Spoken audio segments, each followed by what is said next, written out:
Pastamai everyone, and welcome to my February wrap-up.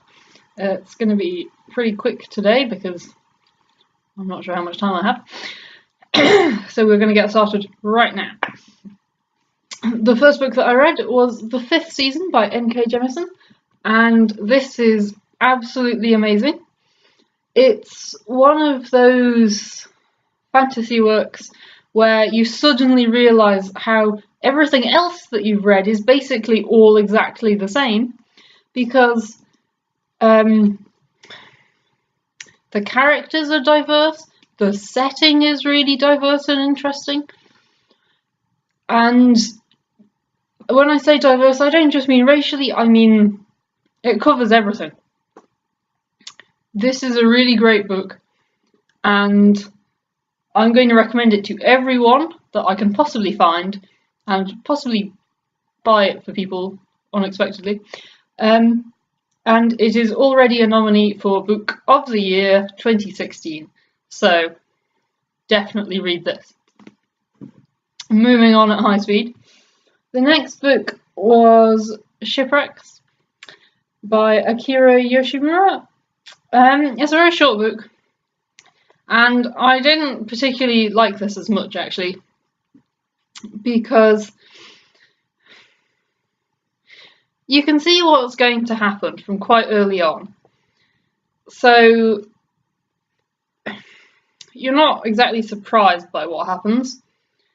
And I don't know, it felt like it didn't have as much of an impact as it could have had because of that, maybe. But yeah, it was amazingly obvious what was going to go on, so it wasn't particularly worth it in my opinion. Then we have The Lowland by Jhumpa Lahiri.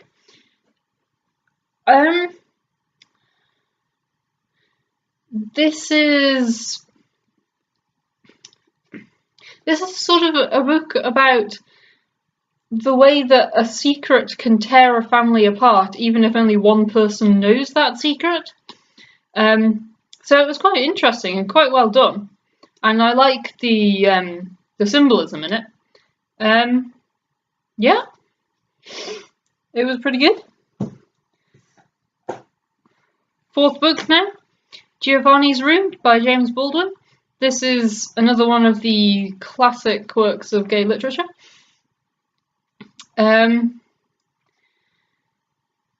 I have in the past said that I really like sad stories, but even I'm starting to think that, can we have some happy gay love stories as well, please? Because, you know, I like the sad ones, but they don't have as much impact if everything's sad. You need something happy to make a contrast. Anyway, I did like this. The obvious comparison for me is with The Prince's Boy, which, although it was written much later, is also set in Paris. This is considerably better than The Prince's Boy. I could sort of vaguely plan to do some kind of big video talking about all of these things, so not much to say on that for the moment. We'll hopefully come back to it in another video. Then we have King's Rising by C.S. Pacat. This is the third in her Captive Prince trilogy. I'm very sad that that's over. Very keen for more. Can't wait to see where she goes next. Yeah, very good. Everybody should definitely read this. Well, I say that.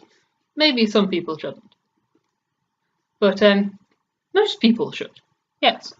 Good series. Can't say much without spoiling it, obviously, if you've not read the thing. It's the problem with trilogies. If you don't want to spoil it for people, so you can't really talk about the second and third books. Anyway, after that we have People in the Trees by Hanya Yanagihara. I got this specifically because I did not want to get A Little Life, and I won't be getting A Little Life because, yeah, I didn't actually like this very much. The main character is a terrible person.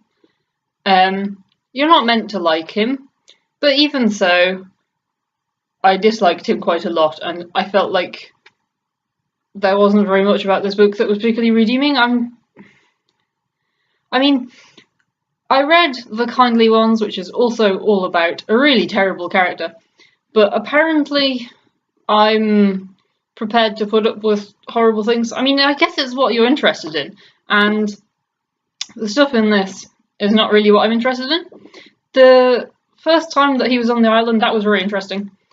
That was quite enjoyable, but it's only sort of like a middle section, so the entire rest of it was just grim. And here is a terrible, terrible person who is also a paedophile, and just no. So that was February.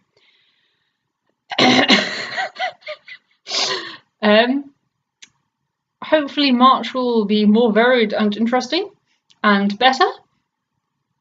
Let me know if you have any thoughts on any of these books that I have read. And yeah, see you next time.